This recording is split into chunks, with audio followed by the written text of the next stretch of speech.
Hello, everyone. Hello, Patrick Chooser, Psyder, Sister, Mr. Sealer, Best Korean Jesus. How's everyone doing today? Um, yeah, Origin was awesome, man. It was awesome. A lot of fun. It would have been cool if you guys were all there. Imagine. Hopefully, I'll make it to you sometime. Um, I think. Let me just check. I think my mic volume might be a little bit low.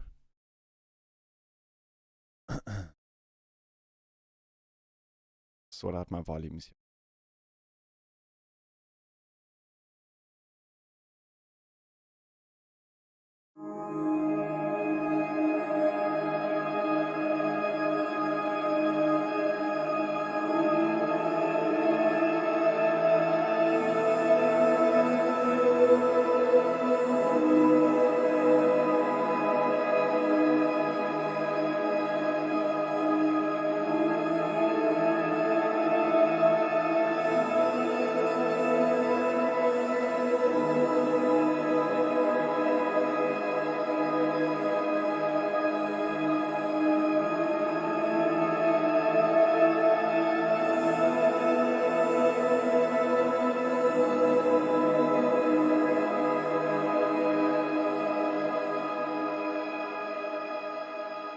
Okay, that should be better. That's so weird. Why is it so soft? I literally turned it up. 1, 2.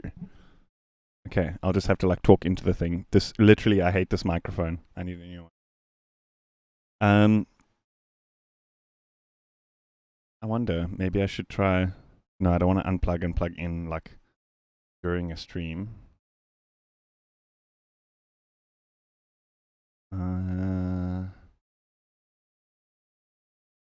Is there another setting that I'm missing here?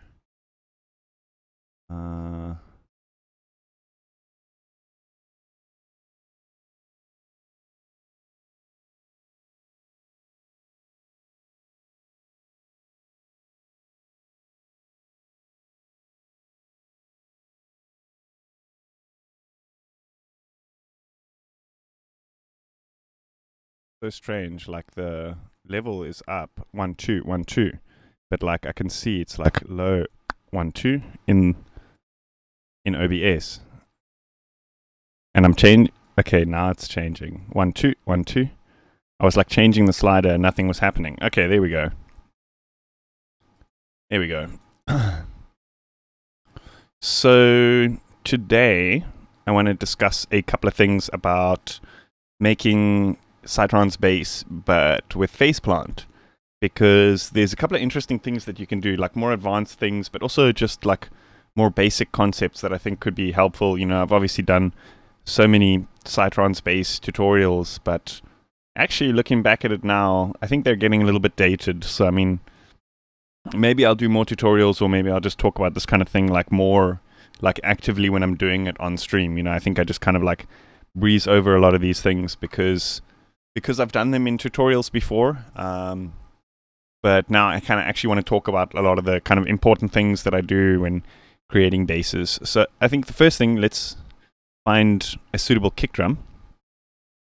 I'm not going to synthesize a kick drum today. I think we can just go with one that's already made. We could potentially use... I felt like a key that's a little bit higher than my usual today. I usually go with like G, F sharp, F, those kinds of things, but I thought maybe we could do something a little bit higher today, maybe G sharp. So I want to find a nice punchy kick in G sharp. Oh, that sounds quite nice. There's not much of a transient on that one though. That sounds good. So let's put in a kick.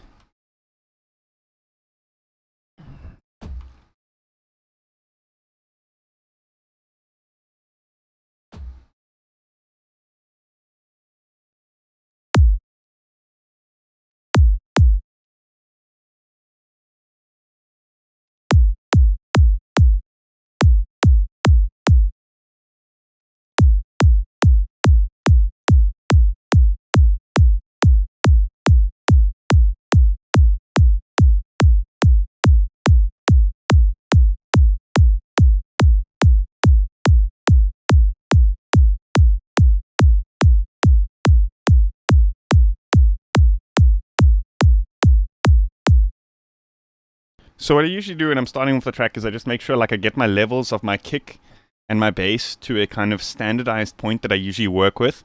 That way, what I do then is I turn my monitors and stuff up to the volume that I'm used to working at. Say, for example, if we start a track and we're not conscious of like the volume of that we put those first few sounds in, then what happens is you start adding sounds on top and adding sounds on top and adding sounds on top, and you very quickly get to the point where your project is clipping. And then going back and kind of reducing everything becomes a little bit of a pain in the ass.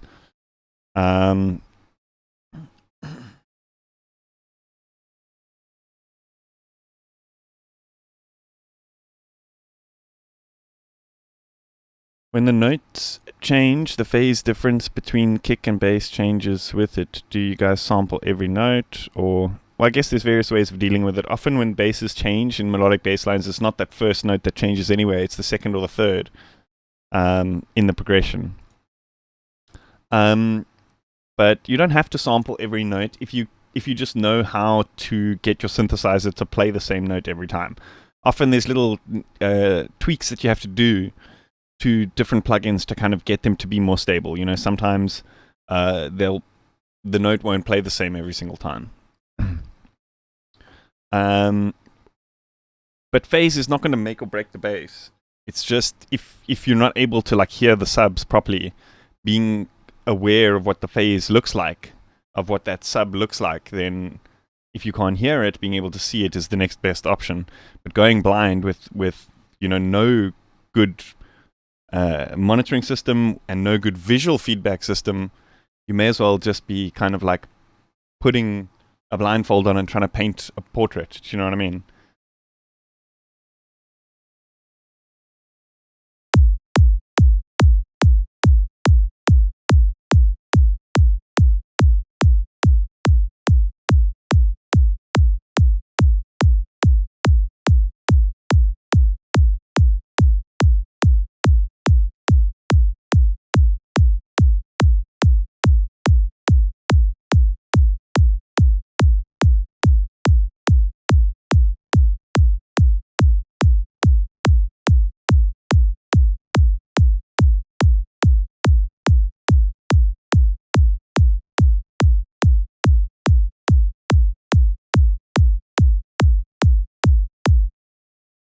So here's the thing, like, can you guys hear that, like, last little bit of rumble at the end of the kick drum? So there's like the first transient, then there's like the body, and then there's that low end rumble.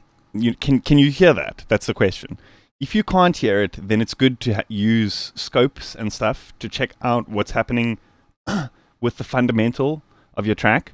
But if you can't hear that low, if you can't hear that low, then it is good to use scopes and use visual feedback to be able to determine what's happening with the subs of your track. But ultimately, I mean, I hate to say the thing, you know, use your ears, but I mean, at the end of the day, it is how it's going to sound. But you have to take into account how it's going to sound on all systems. Do you know what I mean? Not just your system or the very specific set of headphones that you have or something like that, you know? Yes and no. You're overthinking the topic, but at the same time, it is good to overthink the topic because you have to, you know, everything you do has to be intentional. Do you know what I mean? You have to think, okay, why am I doing this? Because I don't have this, you know? Do you have a pro end? Are the acoustics in your studio flat, and do you have professional studio monitors? Because if you do, then I would say use your ear. But a lot of people say that to beginners. They say, oh, use your ear, but they don't take into account that a lot of beginners don't have professional monitoring systems. So using your ear is actually pointless because what you're hearing is all skewed.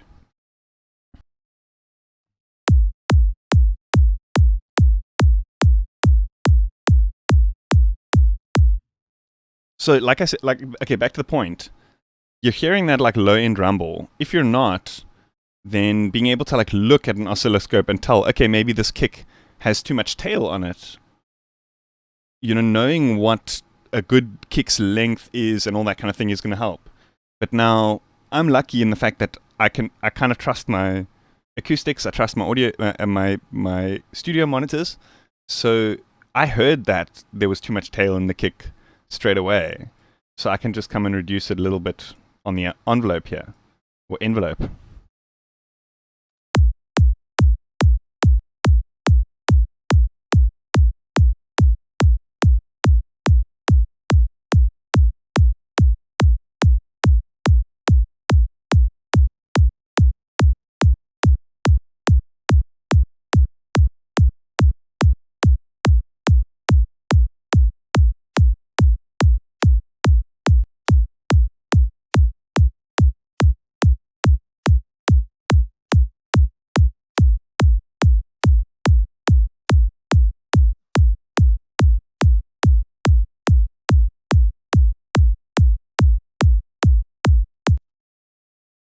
Play game today says, I have professional studio monitors and can hear it. Yeah, I'd hope so.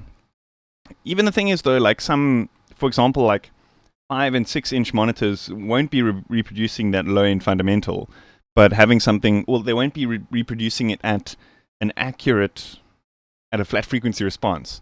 It'll just about be reproducing it, but then using something like SonarWorks to kind of like boost frequencies which may lack on your monitors also helps to be able to determine those types of things.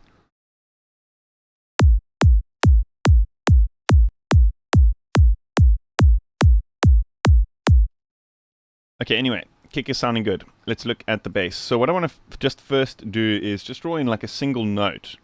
And then we can get the kind of like basic sound going. And then we can draw in the rest of the kind of galloping progression.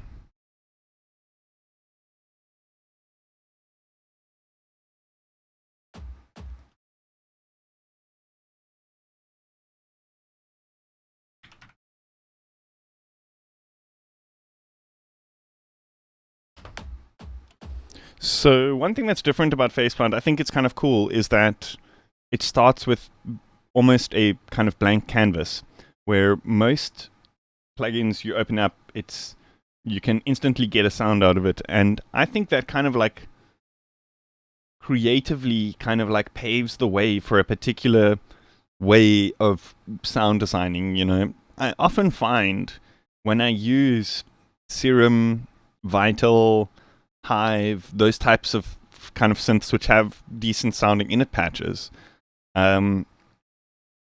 if I'm just jumping into it and I'm not thinking about things too methodically, I end up creating something that's just a variation on a saw wave with some processing and stuff like that. But here, the first thing that you do is you think, what type of generator do I need? And that already, I think, is a powerful step. It's not like, it doesn't supply you with the tools to make a sound. It asks you, what tools do you need? And I think that's a very important kind of like paradigm to kind of step into if you're wanting to think about things in a sound design context. Obviously, there's two ways of working. You know, if you want immediacy and you want a good sound quickly, go at it. Use whatever you need. But this is the reason why I kind of like the fact that it opens up on a blank canvas. Is it kind of it asks those questions, those important questions. Yeah, guys, if you're enjoying the video, don't forget to smash that like button. I would highly appreciate that. So there's various kind of like basic things that we'd obviously do almost every time we're making a Psy-Trance bass. Let's say, for example, we add the analog oscillator. This is a saw wave, but this saw wave starts with the phase at the 0 position and let's say ramp up saw. And I mean, some people say, oh, there's no difference audibly between a ramp up and a ramp down. I often find that using a ramp down saw just generally sounds a bit punchier. So I generally don't use the analog oscillator, even though, I mean, people, it's a weird thing. You know, people often think, oh, analog will just sound better, so they will use the analog oscillator, even though the saw that comes out of the speaker from the analog and the wavetable are actually the same thing. I guess the analog is just a more immediate way of creating that saw wave. Wavetable has like various kind of things you can do, but what I generally do to get the type of saw wave that I want is to just draw in a ramp down shape like that. Then it's like, oh no, I've drawn the, yeah, you want to go right to the bottom corner like that. And then you've basically drawn in a ramp down saw with the starting point at the top, which is basically what you want for a Psy-Trance bass line. So yeah, like I said, there's, often people are like, oh, I like this plugin because it sounds better than this plugin, or this plugin sounds better than that plugin. But often it's just the way that the init patch is set up sounds different than another plugin, and that personally is just more fitting to that person's particular style. Yeah, so that's one important thing I think to remember about phase plant and the default kind of saw wave. But I mean, you can do it however you want, however you want. Experiment. But I just believe that to me it sounds a little bit more punchy when you start with the ramp like at the top going downwards.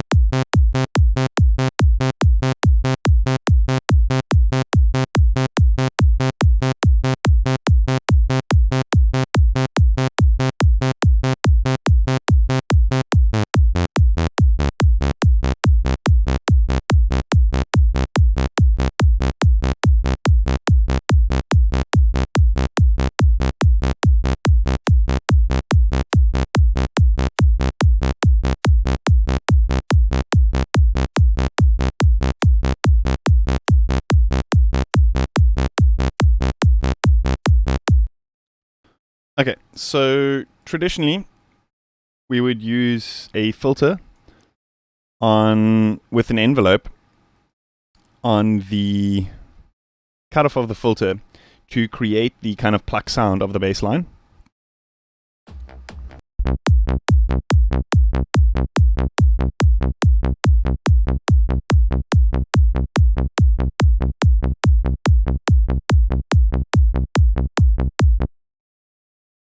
But I think one of the coolest things about phase plant is the LFOs here, because you can actually open them up and really kind of get so technical with how you draw them in. So for like drawing in sequences and that kind of thing, this is the one. But also like just for getting really technical with like the shape of the transients on like your envelopes and stuff like that. It's amazing. So how to set this to envelope mode is to just click this one shot. Then what happens is when the note triggers, it just cycles once through that thing. So we want to set this to 1/16 so that this length of this LFO here is exactly the length that is going to be 1/16th note of the progression of our bass. And then when we save the patch, we can actually open it up on any tempo and it should technically work. Often what happens if you have bass presets, you might have to like fine tune the envelope settings and stuff to kind of get the release and the sustain to sit perfect, or the decay and the release to sit perfect. But if you use like tempo synced LFOs and you just draw in those kind of curves perfectly, then you can kind of get it to sound really, really good. And it should work across like as you kind of change the tempo.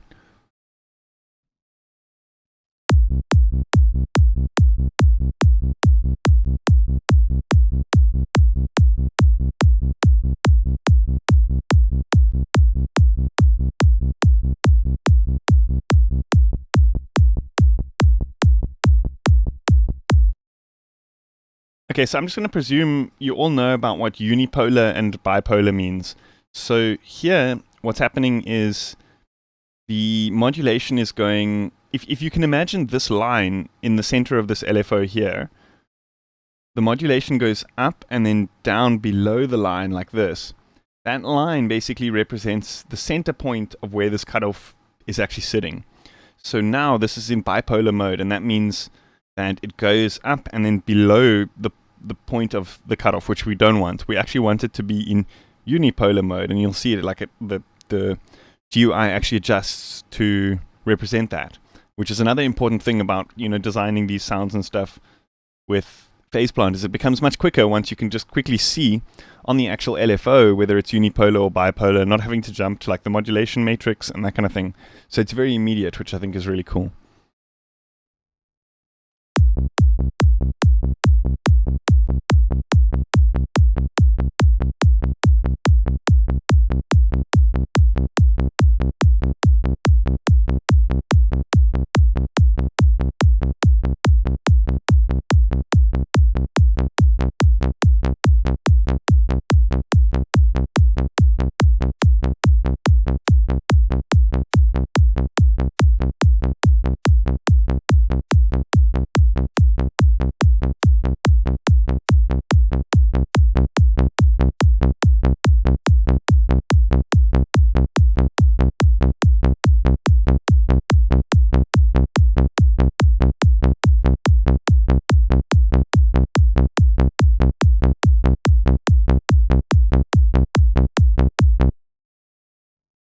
So here I want to set this down to, this polyphony down to 1. So it's the same as with Vital, where it's only ever going to allow a single note to play at a time. And this is going to come in handy when we have like overlaps. It's not going to allow those overlaps to happen. And what we're going to want to do is create another LFO envelope thing. And for this one, we want to control the volume of the oscillator.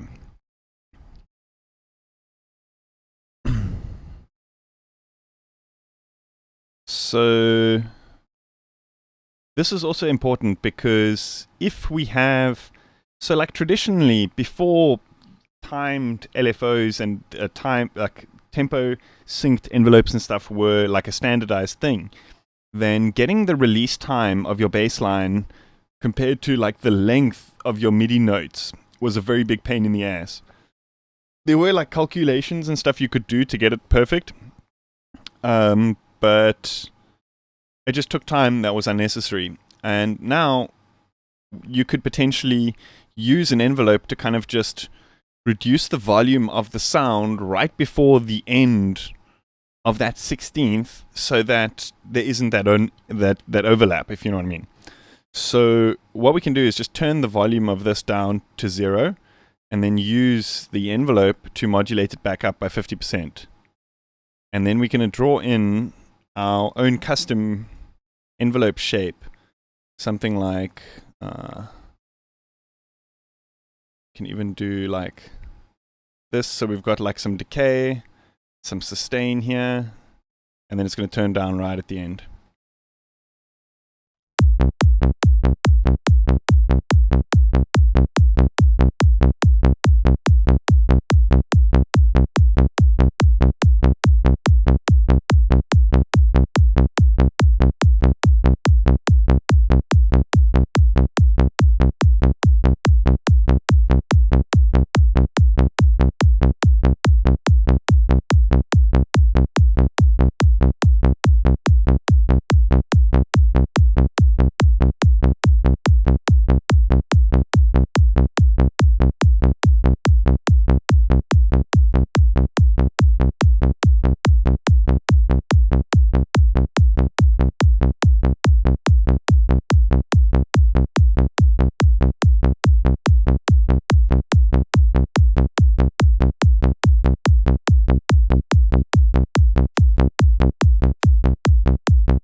Okay, so now we can excuse me. Now we can test the theory to see if we duplicate these notes with no gap in between. Do we have the exact same sound playing every single time?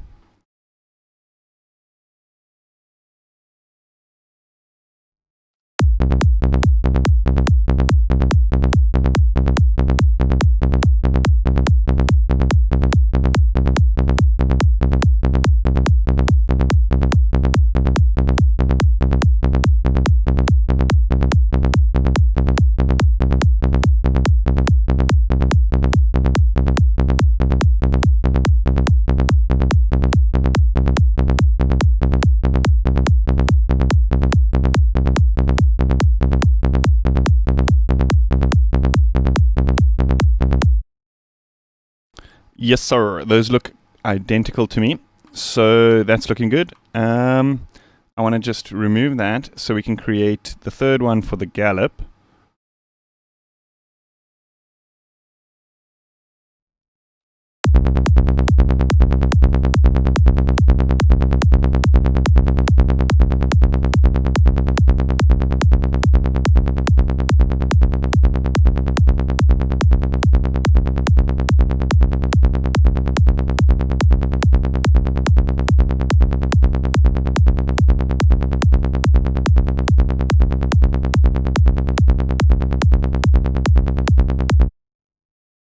I'm wondering, like, why does the bass sound so high compared to the kick? It's because I haven't transposed it to G sharp.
A nice trick is to also create an extra one with just a tiny amount of, like, just the first little transient, and then modulate that on top, so you're getting like more of a transient effect.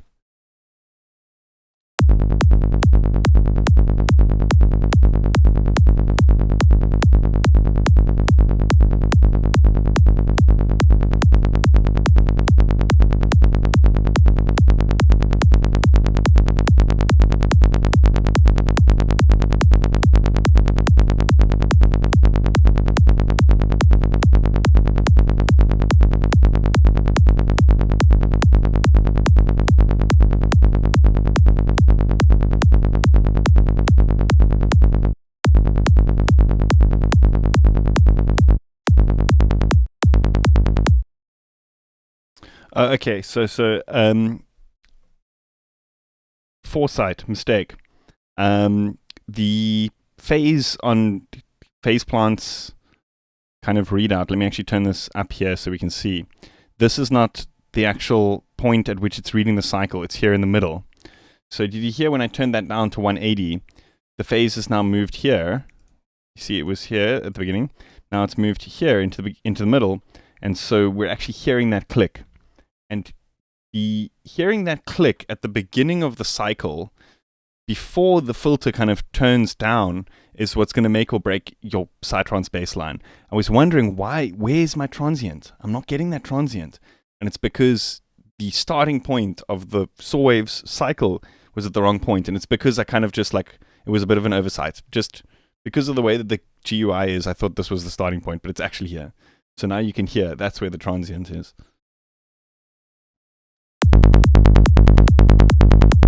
It's way too much now though.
So another cool thing we can do is create like our own LFO tool, like directly inside Faceplant. How we would do that is we would create another LFO, and here we would sync this to, I think it would be 1/4. So every kick, it does its cycle, and we don't want to re-trigger this one. So it's going to basically cycle alongside the tempo of the track.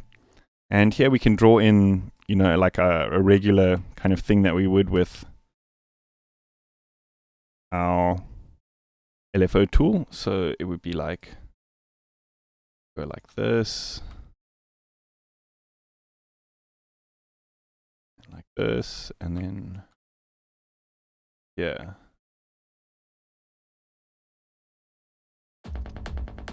And then we would set this to modulate this gain 50% and then turn it down. So this one we also want in unipolar.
Should we put in some stuff just to give it like a little bit of context?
Okay, I'm happy with that.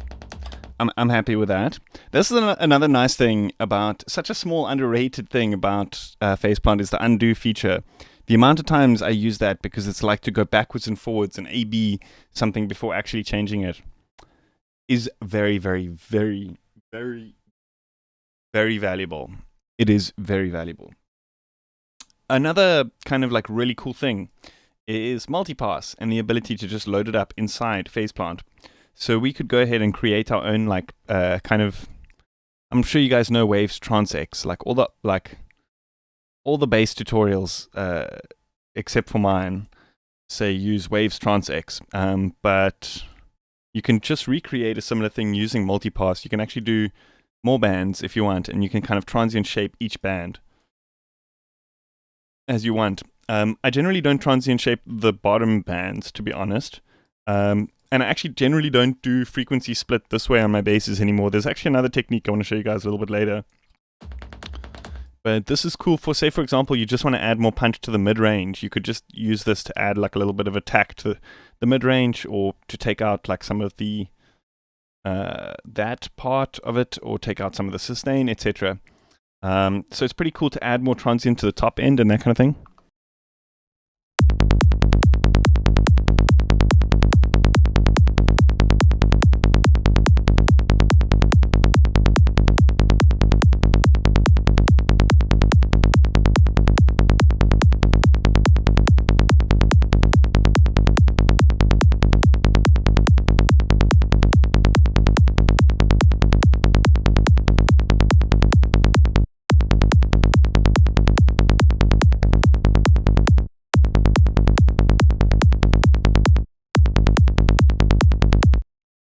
Oh, it does sound pretty good though.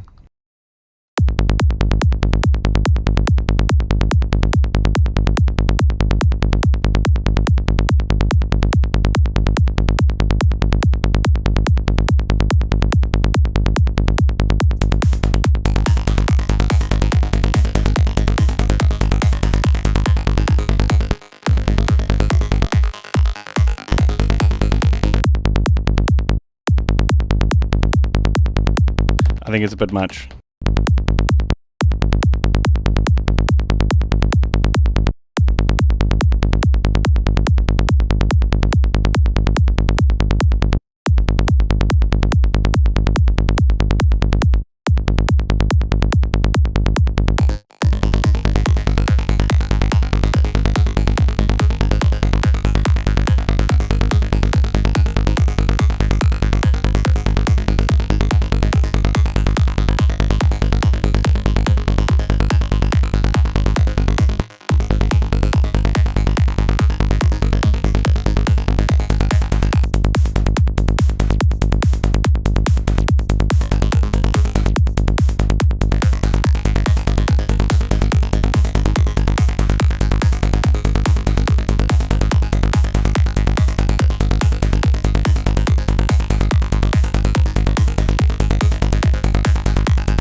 Every single time, I swear to God, every single fucking time, it's the +1 and the -2. It's like, it's the formula.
I reckon we should also try create the perfect snare as well, because that's the challenge. Like, I always struggle myself.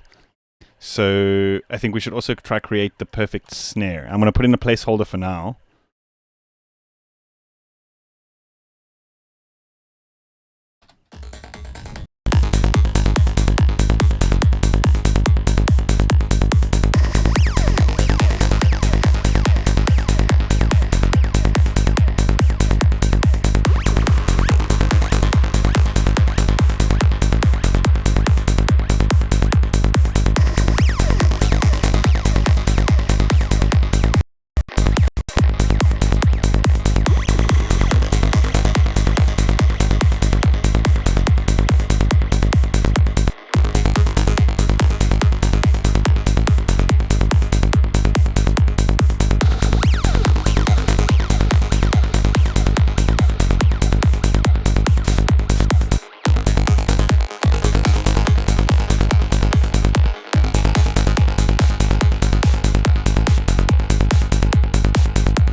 Yeah, perfect.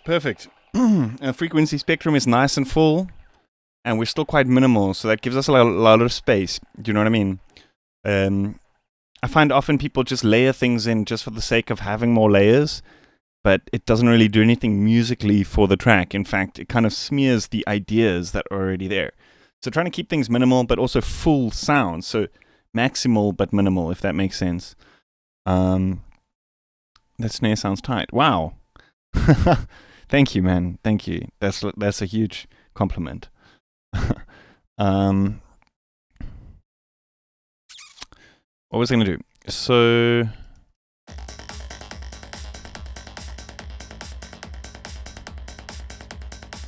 Oh yeah, I want to go take a quick toilet break, but also start to sketch like an idea out for the progression of the tracks, so we know what parts to work harder on, like the main sort of, the main leads and that kind of thing. Now that we've got like the kind of like the ideas in, we've got like a good kind of context, so we can start adding ideas in and stuff. I do want to talk about a couple of ideas that we can use to fine-tune the bass. Being able to process and everything like right within Faceplant is really cool. So you don't need any extra plugins and anything like that. Being able to get like a really good sound directly out of the plugin is a huge bonus. You can potentially like EQ, compress and all that kind of stuff. I mean, I don't often do that kind of stuff with the bass because I try to write or actually like sound design it so that you don't need like EQ in particular spots or that kind of thing. So we'll start to look at like slightly more advanced techniques in a moment. Let me actually just save this as 2022 bass 1. And we can start looking at more kind of advanced techniques for like frequency splitting, but without using like multipass, actually using the actual fundamentals and the harmonics of the sound. Getting different groups to generate different parts and that kind of thing. It's pretty interesting. But the cool part about that is you can process those individually. You could have, for example, the sub not present in the first of the 3 bass notes.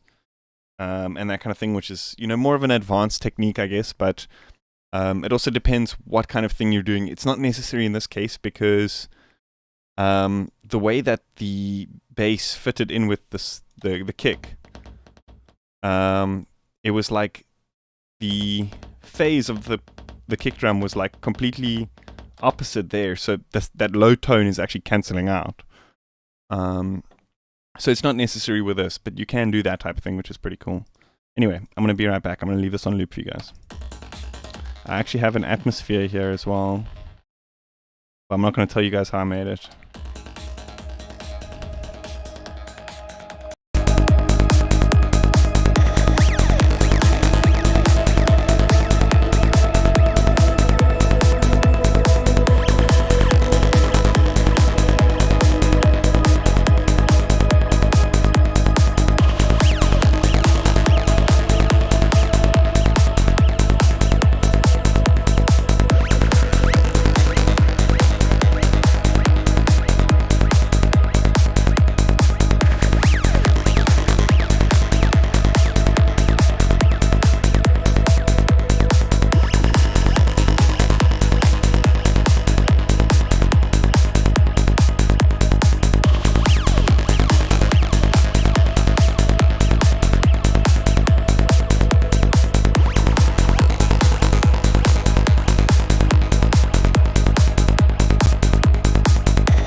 This is a sample I made by using the data Psy tables and with a bunch of random parameters, and then I put infiltrator on a bunch of random parameters and just sampled a whole bunch of those out, and this is what I got.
Okay, I'm gonna be right back.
Methamil, will this be up later? Do you mean the stream to watch? Yeah, it will be. You can see us make the bass from scratch.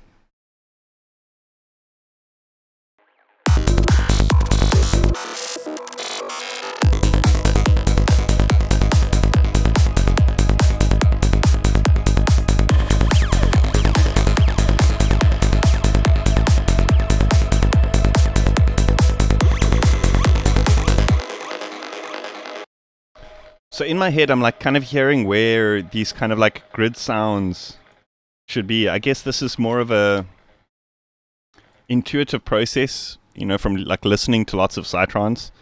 You kind of learn where these kind of like things kind of fit in, but like I'm kind of so what I'll do is I'll just, you know, start an init patch. You can put that away for now. Sometimes I'll use presets and stuff, but then I'll kind of just try to draw in where, you know, my mind is placing these kind of like rhythmic hits.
And then I'll usually like break it up into like different sounds, or like variations of a single sound.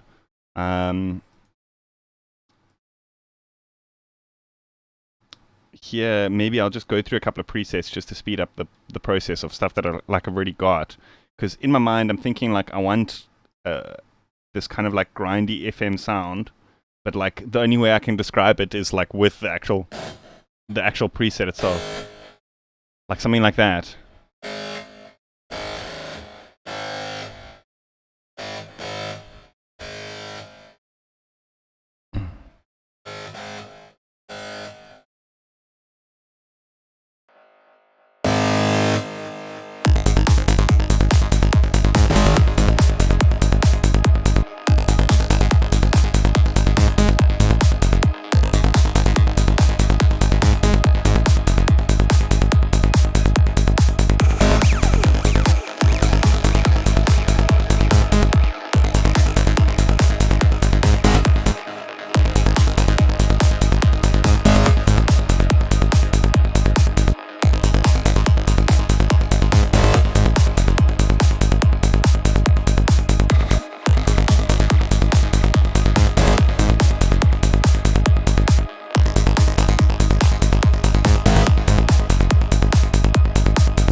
And then maybe we can do like slight variations on this one. I think here what we can do is like one stab of like an acid sound and one stab of like a formant lead. And then we've got a bit of everything. FM, formant, acid. And then track is done. It's classic Psy-Trance then. You know, we've got a bit of everything. I'm joking. Why did you transpose Vital? Because I'm writing the track in G-sharp Phrygian, but I don't know G-sharp Phrygian in my head. I only know C-sharp Phrygian, so it helps me to just write everything in C-sharp, not C-sharp Phrygian, I only know C Phrygian. So it helps me to write everything in C Phrygian or C minor, and then just transpose the tracks to MIDI. It's not a stupid question. There's no such thing as stupid questions. Every question is valid. Otherwise, how would we know the answers? serious question, which is better, Psy-Trance time, triplets or 4x4? Actually, I like to hear how people transition between the two. So, like, I don't like a whole track in triplets, and just like a sudden break into triplets is like, it kind of breaks the flow. But like hearing the interesting ways that people use to like slight polyrhythmic stuff in between to like shift between triplets and 4x4s, that's the golden ratio to get that right, you know.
Hold on.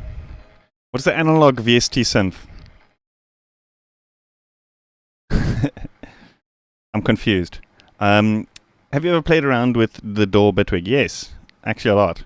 I was considering doing the stream, like making a track in Bitwig, but I'm not comfortable enough in it to produce full tracks with it. I kind of use it more for performances and that kind of thing. But I think Bitwig is good. It's very good. Bitwig, Reaper, and Cubase, I would say, are where it's at in terms of the DAWs. Each one has its pros and cons, but I think those would be, like, if I was starting now, I would be choosing out of those three. Yeah.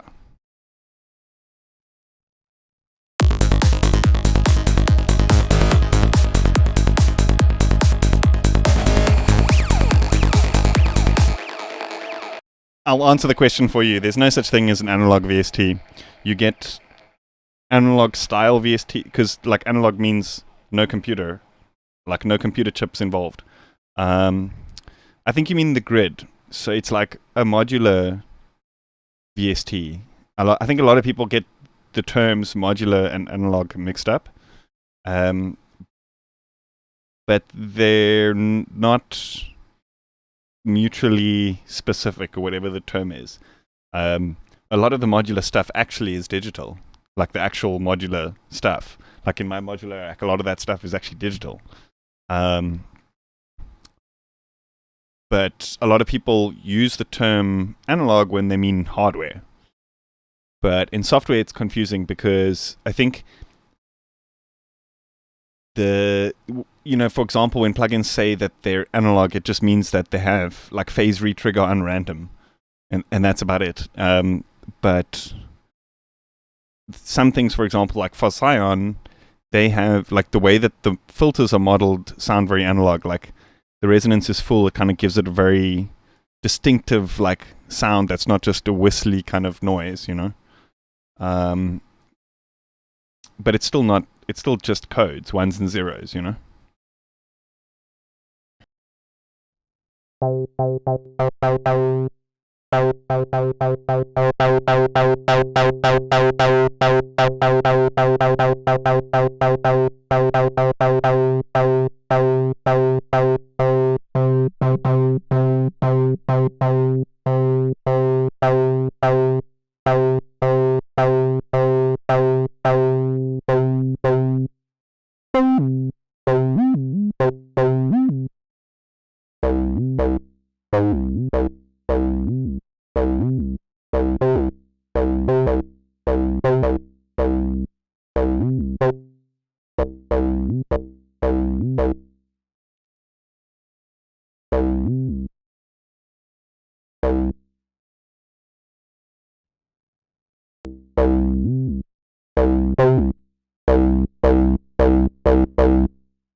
So swing is like when these lines here. So you get, let's just call this 1, E and A. And then this will be 2. 1 E and A, 2 E and A, 3 E and A, 4 E. Swing is when all of the E's are off time to give it a groove. It's not something that's traditionally done in Psy-Trance because it's the grid. It's that kind of like very repetitive gridness of Psy-Trance, which kind of puts you in the trance. It's that like that kind of like puts you in a trance state. So shuffle and swing is not something that you often find with Psy-Trance, but sometimes it can be good to just add like a little bit of like something to something that's like you want maybe a little bit off the grid or something like that, you know. But I don't suggest doing it unless like you really want something to stand out. But it's most often heard in like house, techno, hip hop, that kind of thing. It is like if you listen to just a regular 4/4 beat and you listen to a hip hop beat, the difference is swing. It's that like that like where the E is like late or early. Do you know what I mean?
The time here where I am, it is just gone 3 p.m.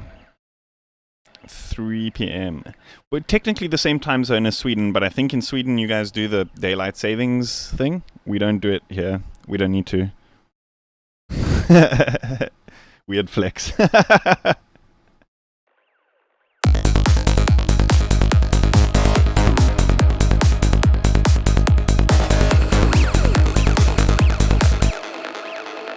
It's all about those like call and response leads. And if you think about the like rhythm of it first, before you like arrange the sounds, like you see how I kind of put in a saw wave, just the inner patch, and kind of like thought about a cool groove, and then we split it up into the various tracks. So it's not just random. I mean, I love randomizing things. It's a great way of finding inspiration. But if you really want it to like, fit into the groove, then it's nice to like plan it or like play the rhythm in with like a MIDI controller or with your keyboard or something like that. And then split it up onto the various channels, because you get that very kind of like humanized groove to it, if you know what I mean.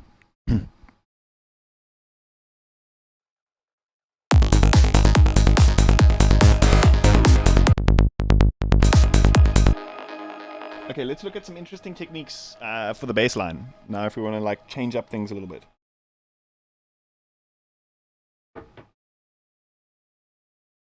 So one really cool technique is to actually generate like the different partials of the waveforms. I'm just going to duplicate this just so we have like a fallback in case it's an absolute disaster. I know I did save the preset, but you know how it is. So let's say, for example, do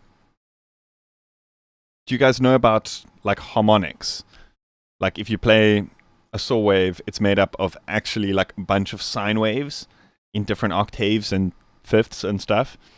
With most wavetable synthesizers, you actually have control over each of, or generating each of those partials. So here, let's say, for example, just duplicate this. And on this first one, let's edit. And Faceplant is actually really cool. You've got like this filter mode in here for the partials where you can draw in curves, which is really nice. Or you can edit them one by one. This little knob at the bottom here is the phase, and then this is like the volume of each of the partials. So these represent like the frequencies that are being generated by the synth. So now what we've done is we've reduced the saw wave down to its fundamental tone, which is just the sine wave.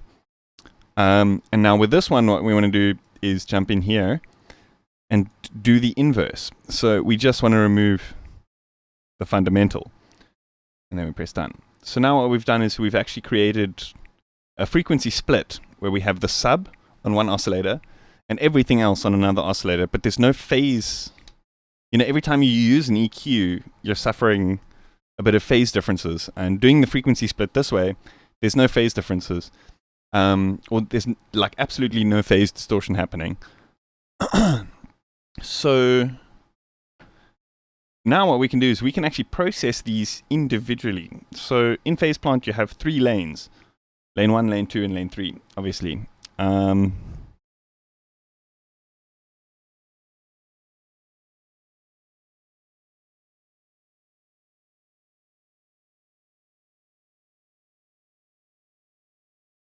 Yeah, I like when the rhythm is like thoughtfully placed, but the sounds themselves are randomized. Yeah.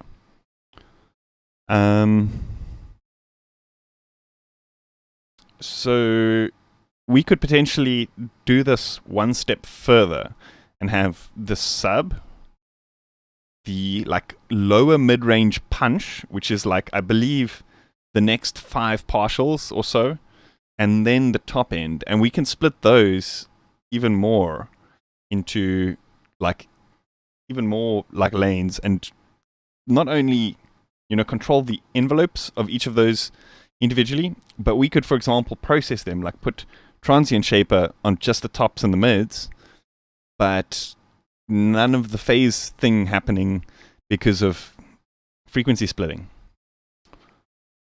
So I'm going to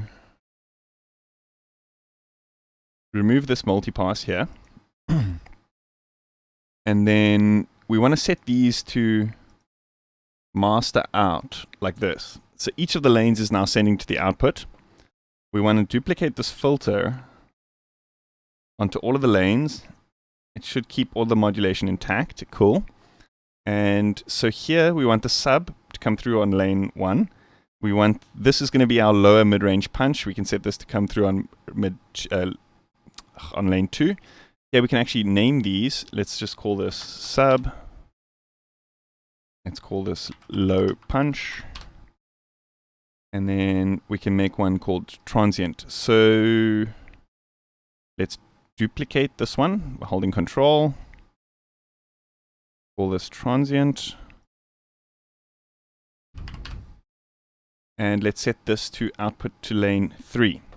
So here what we want to do is we want to isolate again just these next 5 partials. 1, 2, 3, 4, 5. And then 1, 2, 3, 4, 5. And from here we want to turn it down. Like that. Done. And then again at the bottom here we want to do the inverse. So let's count 5 partials. 1, 2, 3, 4, 5. And oh no, I've turned that DC. 1, 2, 3, 4, 5. I want to turn these all the way down. Cool. So now we should have the same sound technically coming out, but now we can actually process each of these bands individually with like different envelopes. You know, we can get incredibly technical with it.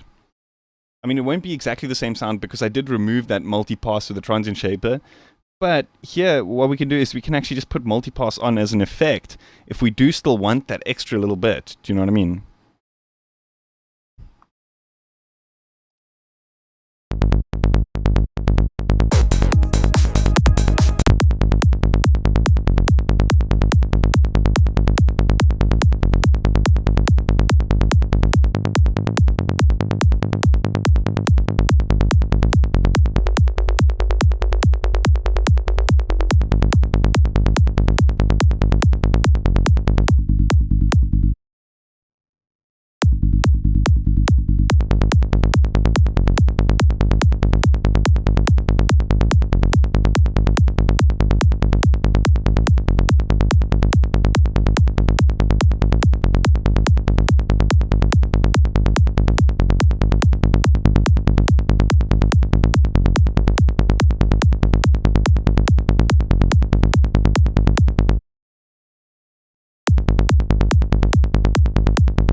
So now I actually think there's a little bit, because this kick is a little bit more higher frequency that I'm used to working in, it's a G sharp.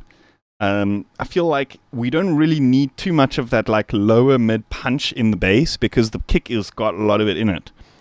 So now instead of EQing it, we can just go into this low mid punch and figure out which one of these partials is that frequency which is too much and just turn it down a little bit.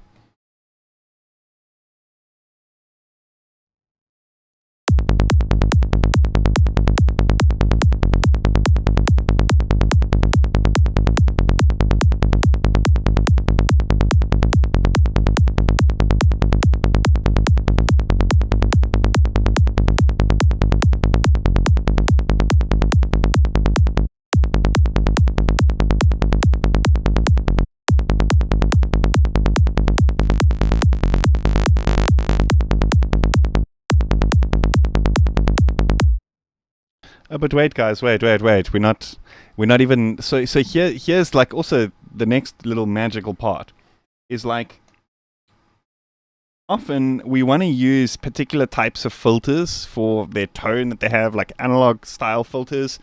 But then what happens is, because it's an analog modeled filter, like the low end of the filter kind of like dips out when you change when you modulate like the actual cutoff and stuff like that.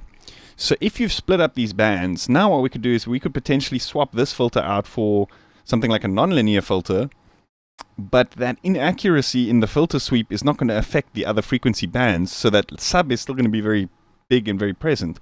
That low punch is still going to be very big and very present, but we might add like a little bit of crunch or a little bit of sparkle from something like the nonlinear filter or something like that. So now we're jumping into, again, like that multi-band saturation territory almost, with no phase shifting. We could even just use distortion on each of these bands separately if we wanted.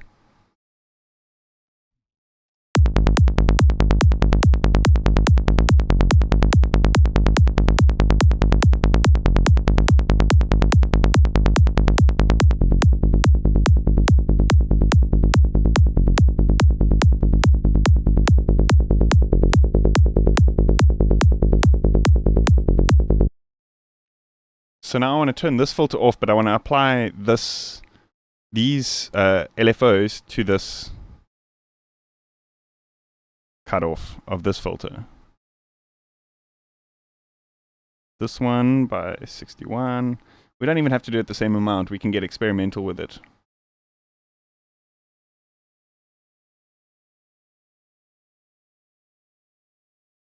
Okay, I'm not going to get it the same amount without actually typing in the value.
Yes, very nice.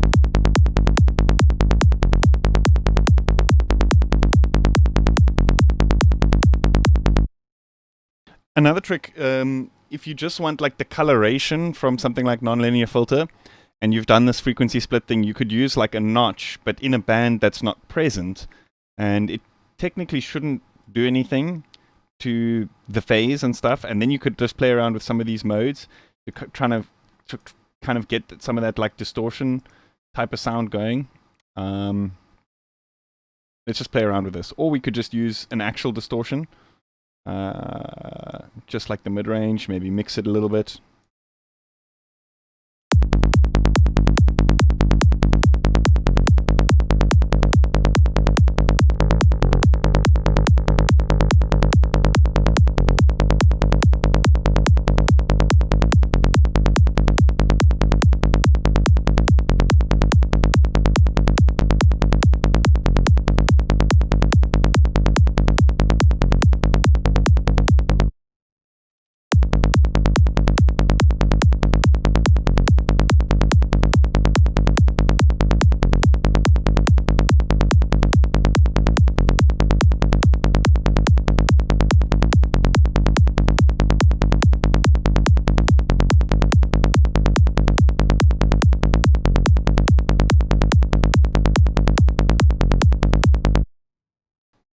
And then the last little cherry on top that I sometimes like to do is Haas. So this, you're able to add a little bit of stereo, but basically just delaying either the left or the right channel ever so slightly. So it basically gives your bass a little bit of stereo. So you don't want to do this generally with like with your low or sub channels, because then it's not going to be mono compatible anymore.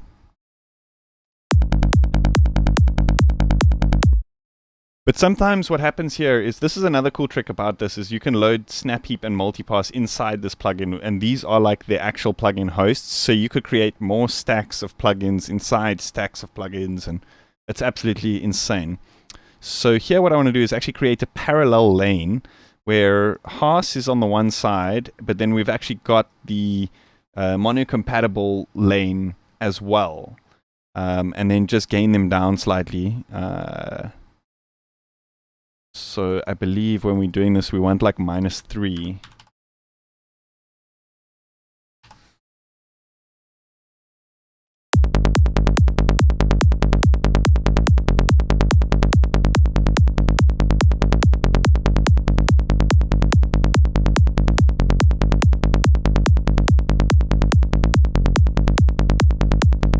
So now we've got an independent channel, like mono compatible, bit of stereo.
Yeah, that's how I set it up. Parallel bus 1A was the dry signal or the mono compatible, and then the other one was just like a little bit of stereo.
Sounds nice and clean and full, but it's like covering more frequency range. It's got that like nice cutting top end, which I think this one was suffering a little bit from. Didn't have it. I mean, it was there, but we weren't quite hearing it, you know, through the mix.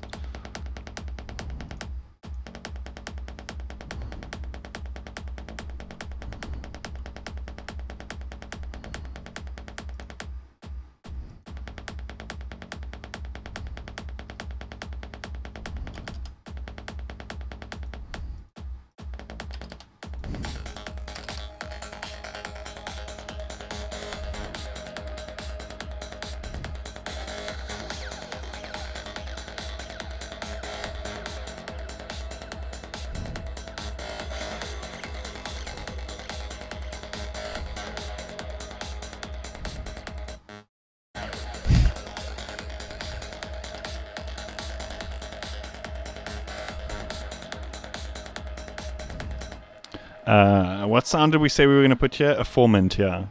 Formant lead.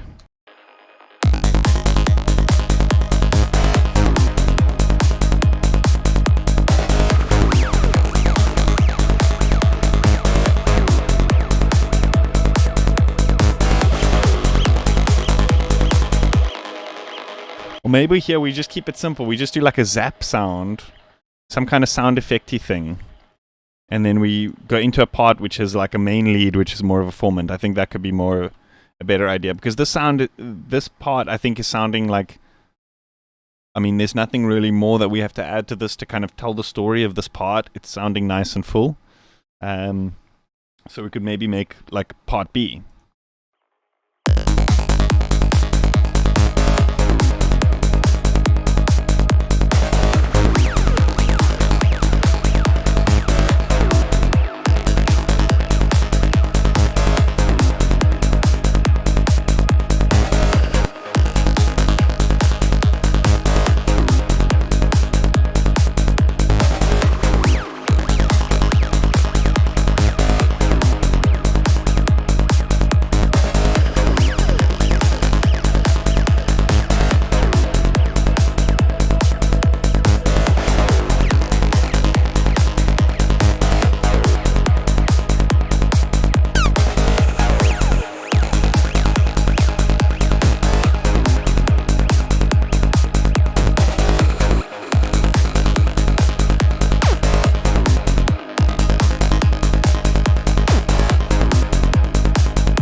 Serum or Vital, what's better, what's more flexible? I personally prefer Vital, but you can get the same out of them. I don't think any is better than the other. Because, I mean, they can phase cancel each other, so... Technically, like, the information is that they can be exactly the same. So I don't think any is better, but just for my workflow, I find Vital is a lot more immediate.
Hey, that's not bad. I was like, I'm just going to put in quick notes here that I'm going to leave. I'm going to come back because I need to like go to the bathroom again and get a refill.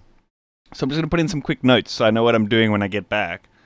And then it sounds great. I like it. But fresh ears, that's going to be the test, always.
Okay, I need to be right back.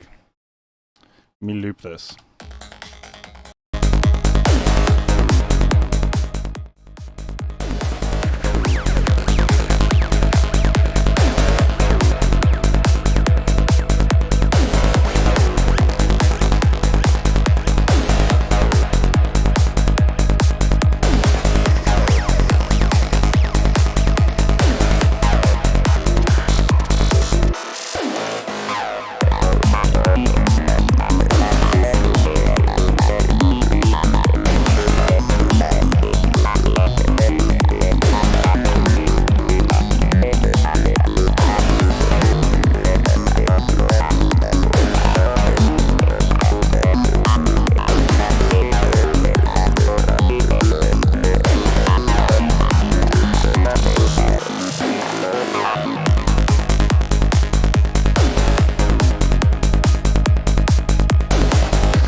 Should we make some more of these like crazy glitches? So I mean, this is more of like an experimental process. Like often it's okay. Well, not often. Like more times than not, it actually does work out. But I guess it kind of depends on what you use. That's what I'm trying to say. Like what wavetables and stuff you use all result in like different things because. Yeah, let me just show you what I'm talking about. We're basically just using wavetables, and then we're going to cycle through the position of these randomly, and then just glitch them randomly using Infiltrator.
Oh, that's cool. It's got like a weird groove to it.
So I'm going to load 3 different oscillators, and then I'm going to create a random that's going to switch between them.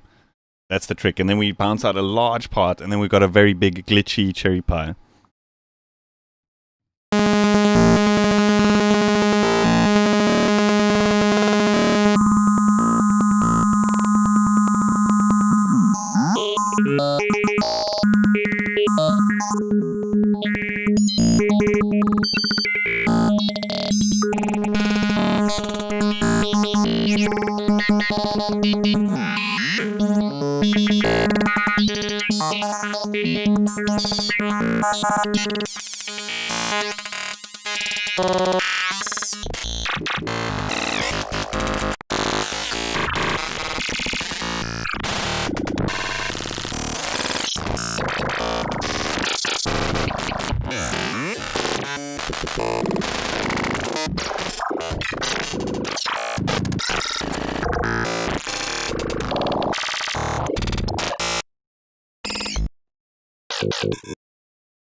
Yo, you know you've created an absolute mess in a good way, a good mess, when Vital's compressor doesn't add any audible difference to the sound, because it's like actually it's usually so audible, like you usually hear it coming through like OTT, you know what I mean? But we have a mess. So what do you have when you add more mess to mess? It's still just mess, you know?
Fuck, it's perfect just as it.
Okay, that is it. Woo, the fire.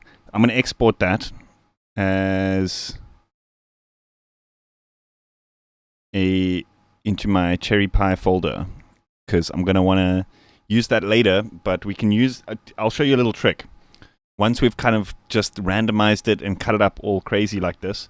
What's the tempo? 143. We're in G sharp. Kind of. This is like more atonal, I guess.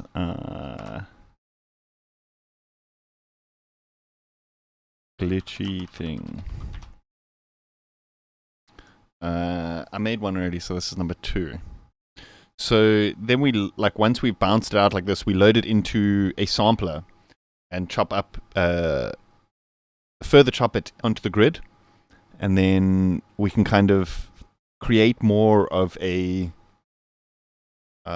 something that's a bit more kind of produced. How can I say?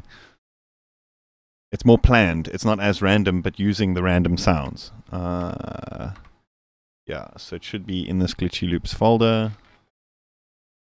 can just put this here. Oh, it sounds beautiful.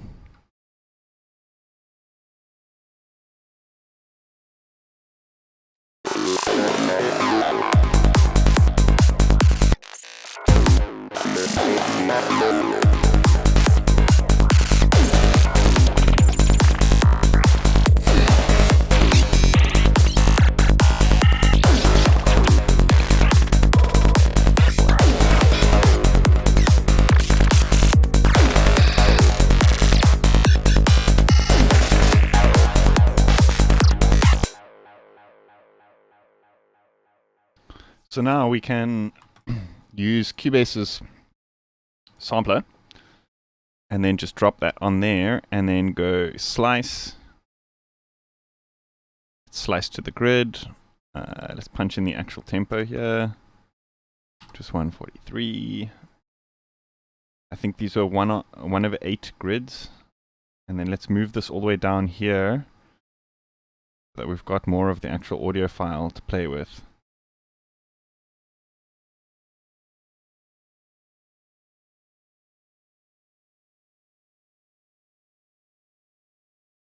It's not gonna give us any more. That's a shame. Oh, that's strange. It's like slightly off the grid. Might have to chop the audio before loading it into the sampler.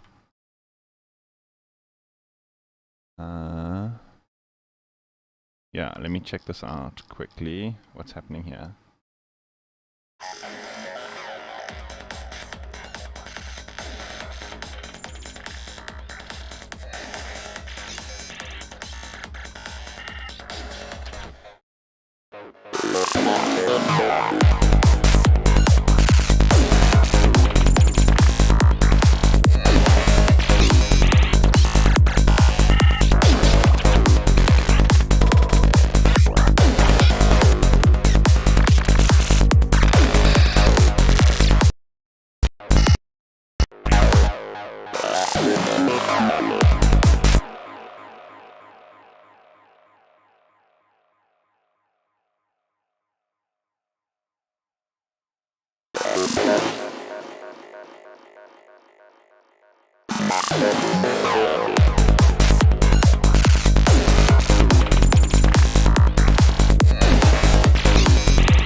So we can actually go like this and take this MIDI and drop it here, and what it'll do is it'll reproduce that file but in a MIDI pattern. So now we can go in and like mute certain notes or change them, loop them and stuff like that. So this is like now this loop but in MIDI format.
I think in this context, though, it's a little bit too complex already. I think just as is, no more processing on there needed. Maybe like some EQ and stuff in the mix, but I think in terms of craziness, that sound is baked, done.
I think we just need one more sound, and then we can look at like sketching out an arrangement for the track, and then I think then it just needs like those like end of bar like distorted kind of warpy sounds.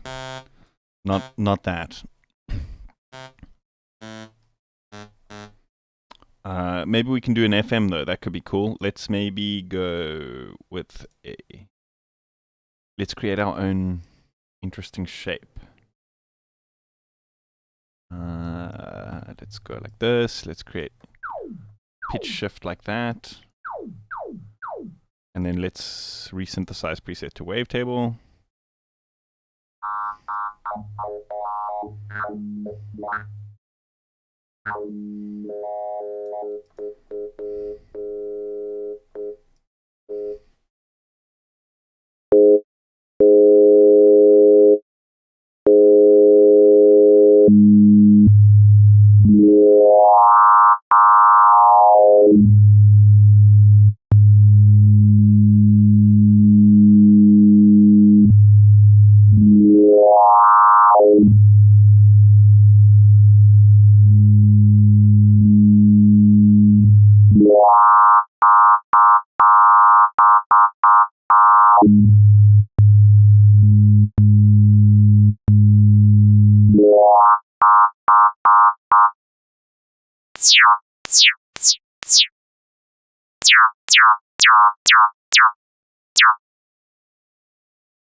It's a multi-purpose thing. It's got a nice plucky vibe to it as well.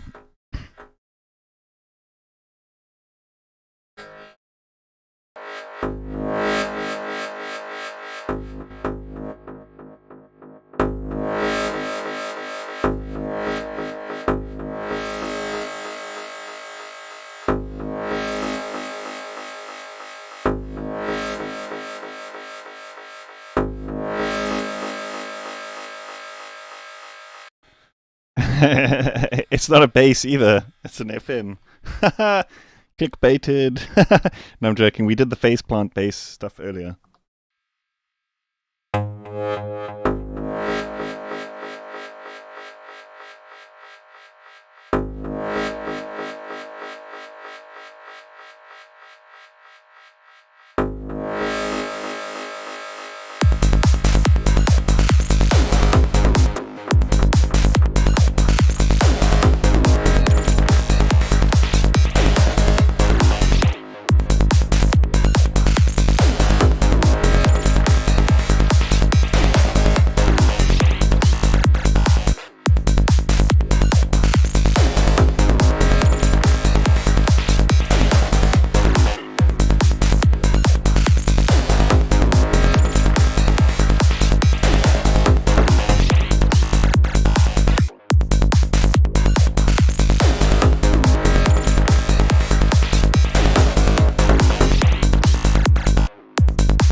Somebody made a really cool analogy. That's actually a really good question. Any tips on being focused in production?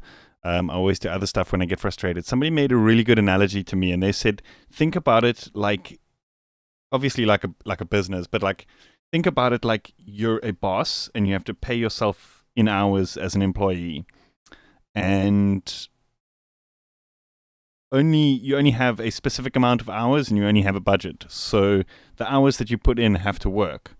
So just say, like, for example, okay, I'm only allowed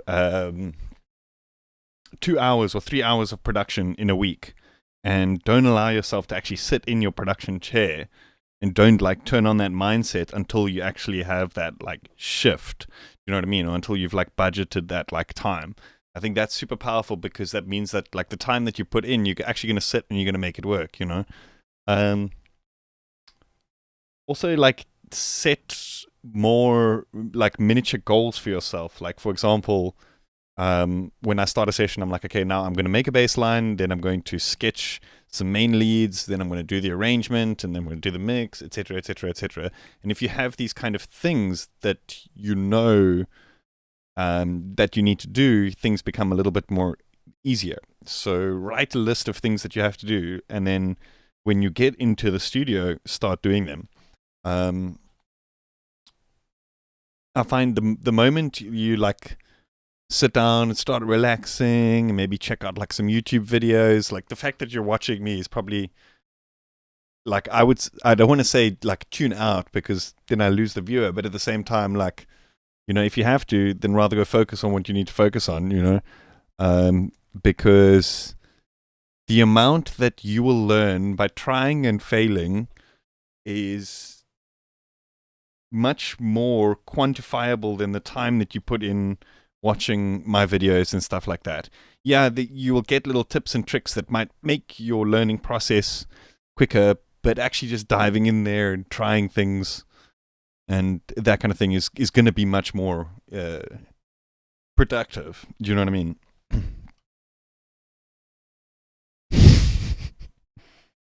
Okay, I need to be right back real quick.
No, man, it is. It's a good analogy, like you're running a business, because like imagine if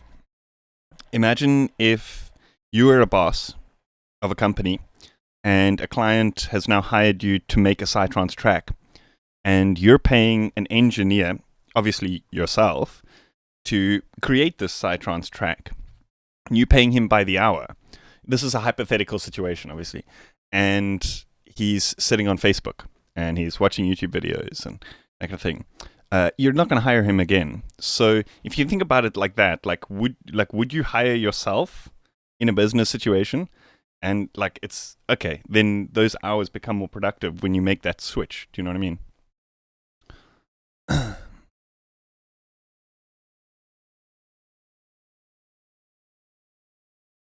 Spending an hour or two making yet another kick or bass from scratch is a surefire way to eat lots of creative energy that could be used to come up with original ideas instead. I guess yes or no. It depends. It's good to have ammunition. So, like I said, having a pack of multi-sample bass samples is going to help you do that quicker. But today, I felt like doing a bass from scratch, and I felt like showing people how quickly you can do it. And I mean, 3 hours, and we've got this track done. Everything is from scratch except for the kick and a percussion loop. Otherwise, everything else is from scratch. I mean, if you're doing it over and over again, there is merit in that you learning to do things. You're creating a workflow for yourself. For me to create a bass line from scratch takes me a couple of minutes. Do you know what I mean? And once you do it enough times, you learn these little things about how to make it more unique and stuff like that, But it's not necessary. You know what I mean? If you're spending that same amount of time making the leads or making some other part of your track unique, it's still going to be a good track. Do you know what I mean? Not every component has to be built from scratch. Just spend the time doing what you think is the most important part. Spend the most time doing that.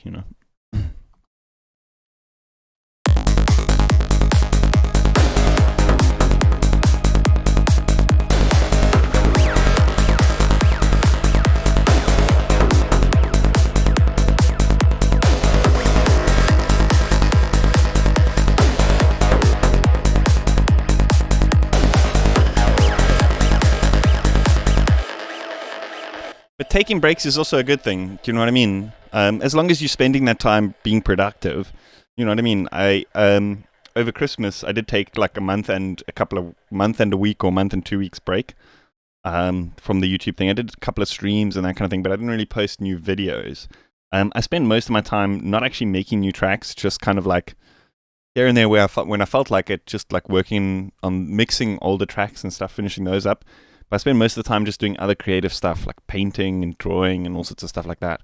And the cool thing is that now coming into it, and also watching tutorials for painting and that kind of stuff, and you actually learn so much about applying techniques across the board, in terms of the concept of sketching something, and I think it's so applicable to almost anything that you do, to kind of think about it and think about its structure before you approach it. And when learning about painting and drawing and that kind of thing, it's so important to think about composition and structure before the detail. And I think a lot of the time with music, we kind of do it the other way around. We're trying to get all this detail in there and trying to get things so precise without thinking how will it all work in context. You know what I mean?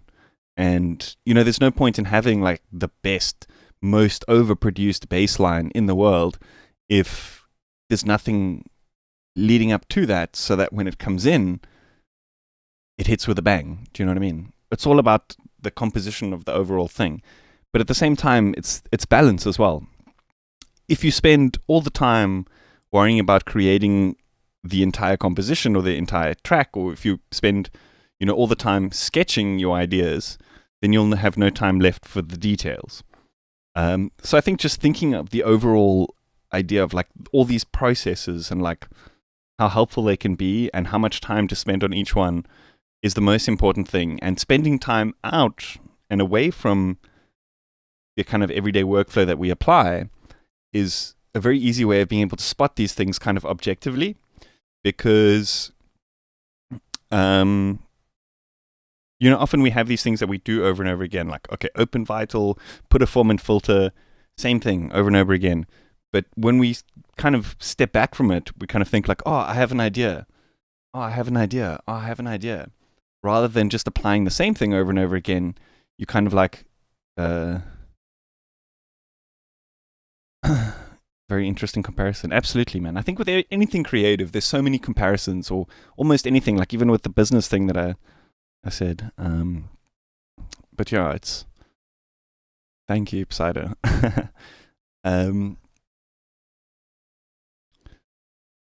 I've lost my train of thought now. But yeah, spending time out, like balancing it, is just as good as spending time in, because the more time that you spend in, you're just solidifying workflow. You're not necessarily learning as much, but it's when you kind of step back and look at things a little bit objectively, analyze things a little bit, that's when you kind of start to learn, you know. Anyway, what was I going to do again?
Yeah, I just wanted a couple of like glitchy hi-hatty type things, high frequency things. Then we can make some fills using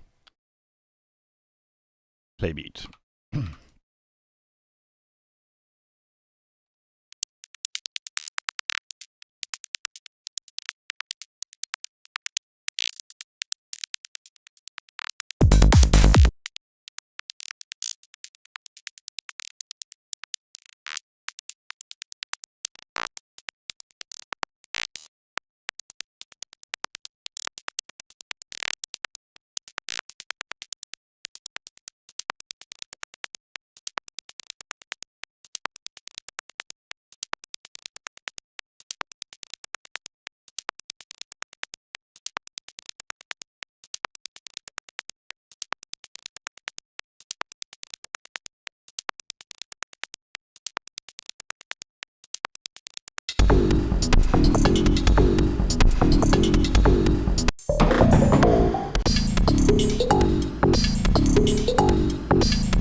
We made a demon here, boys.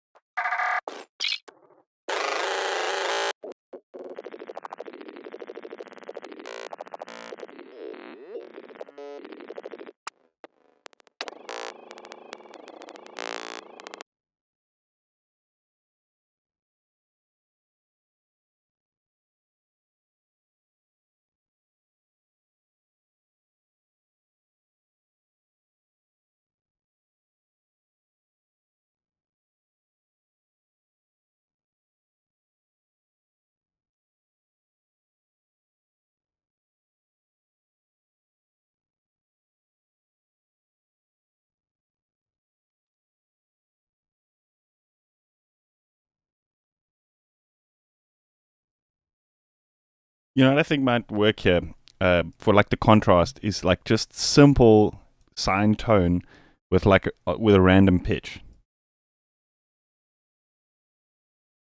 Because everything is kind of so like on the pitch and so like almost complex waveforms and stuff, just having something every now and then I think might be cool.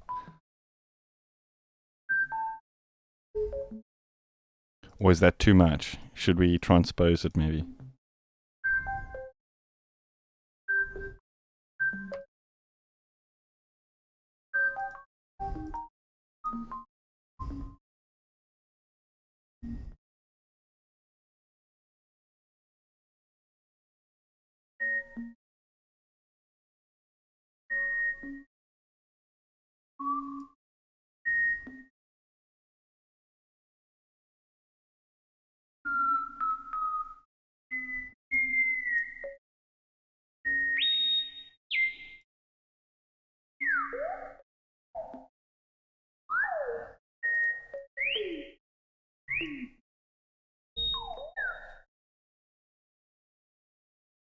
Something like that could be cool.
That was exactly it. That's it.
Sounded good. Sounded good.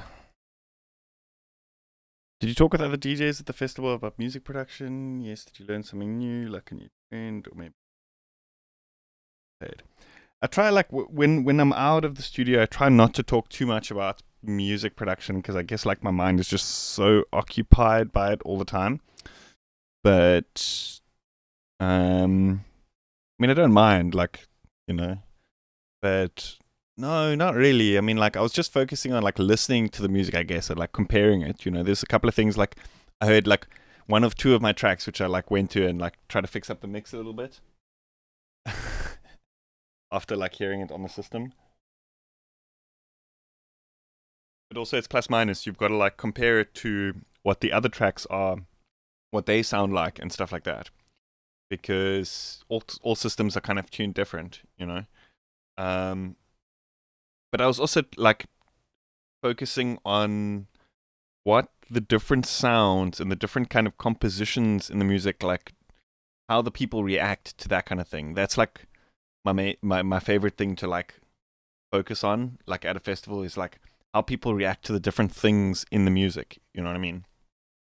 And then like coming back and then trying to apply that. So I guess, yeah, I did learn stuff, but it's not stuff that I can kind of put into words yet. Do you know what I mean? I'm still just like, yeah, trying to put ideas into music. Maybe I'll make a video or something out of the ideas. Who knows? I actually got to be right back again.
That R2D2 type of thing is actually a nice sound for the end of like so we go part A, part B, then that part with that sound, because that will lead nicely into like a breakdown. Do you know what I mean?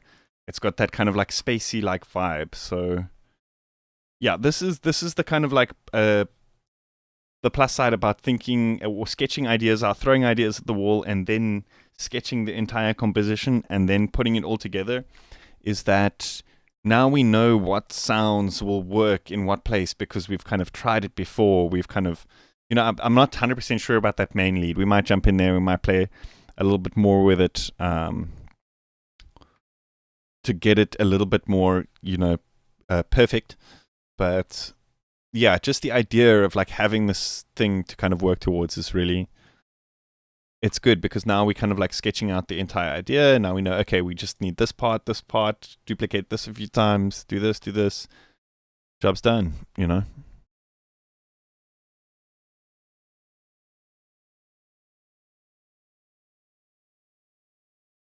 Keep watching. There's even better trick, dude. Just make it. split it 3 times into the lanes.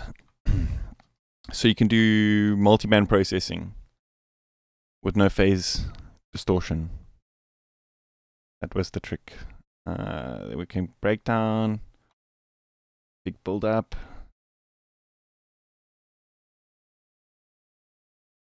Maybe extend the build up like here.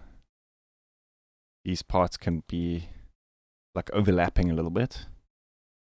Drop, second part here.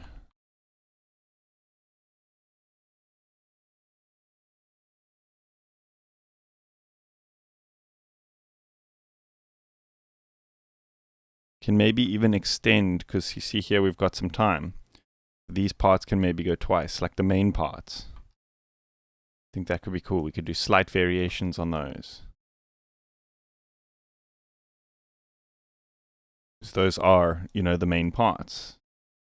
I spend the most time dancing to those.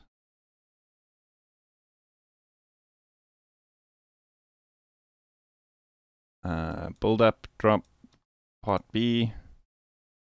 And then we can use this again as like the wind down.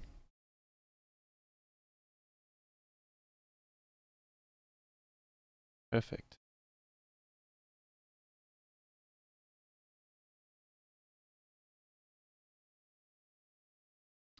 So this starts like pretty full on, yeah.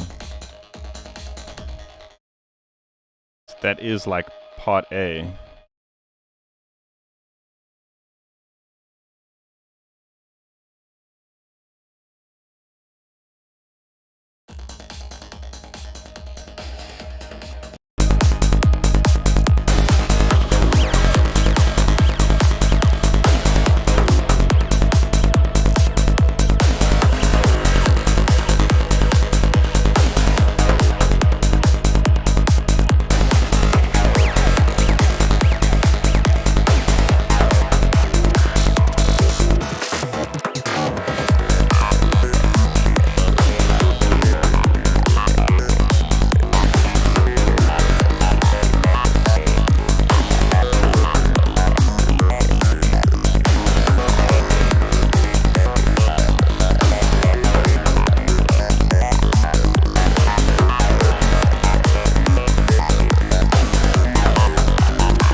That's a nice drop, how it drops in there with the percussions and stuff. I reckon up until that point, it should be a flat bass line, none of the progression.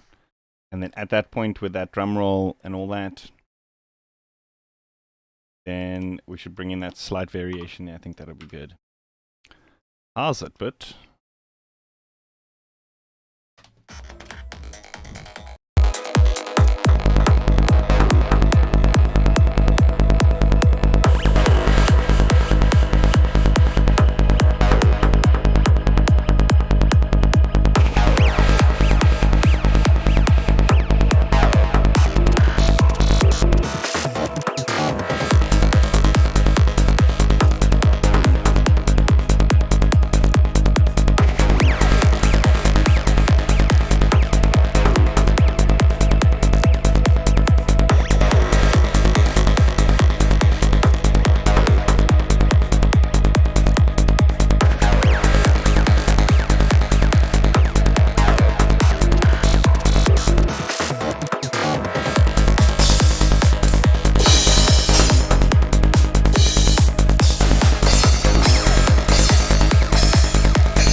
I know what notes I want to use, but I don't know how to string them together.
Fuck, the contrast there, jeez. Oh my god, it got to me.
Yeah, I'm just using the kick to get like the timing.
Why don't we make a lead with phase plant?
Why does it sound so major?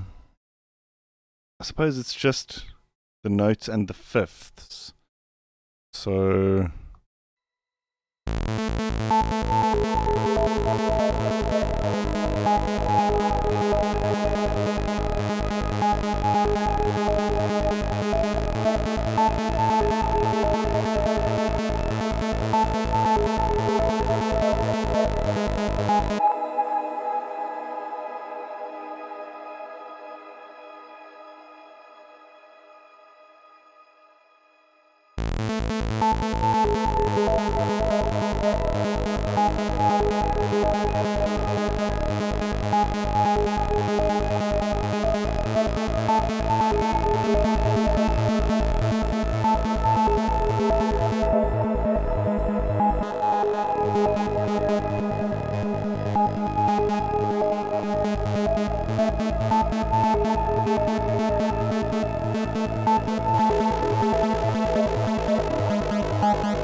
I want to do the build up slightly off time. You see how I shifted that leads MIDI like off time?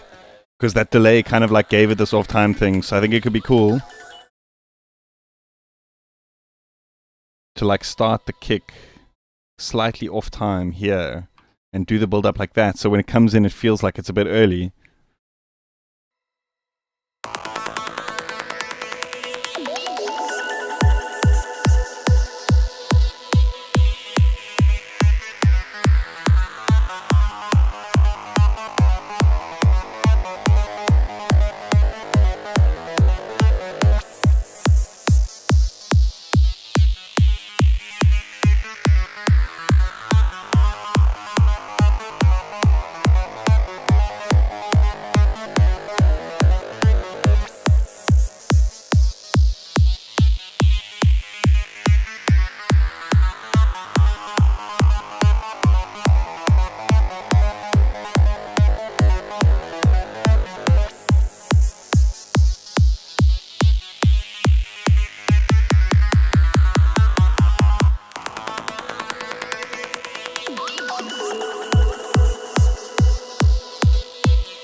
Holy moly. Have I been going for like 5 hours?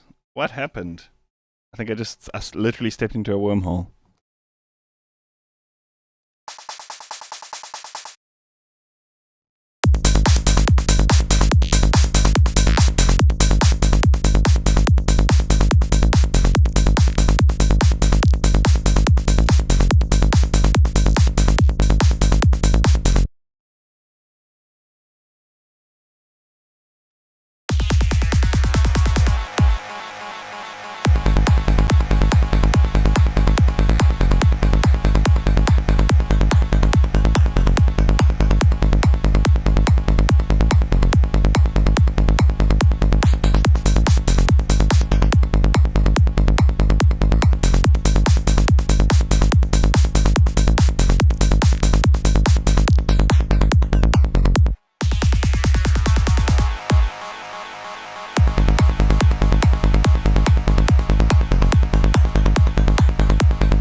Okay, I think I'm going to call it there. I think I've squeezed as much creative juice as I can squeeze out of this day. But that was, yeah, that's a lot of juice. That's a whole track. Yes. Yes, we did well, guys. We did well. So what I'll do is I will just let it play through for all of those who still want to hear the whole thing. Thank you, everyone, for tuning in. It's been awesome. I will see you guys next time. I hope you have an awesome week further. I hope I've inspired you to make some music, or at least some bleeps and bloops and stuff. See you guys soon. Cheers.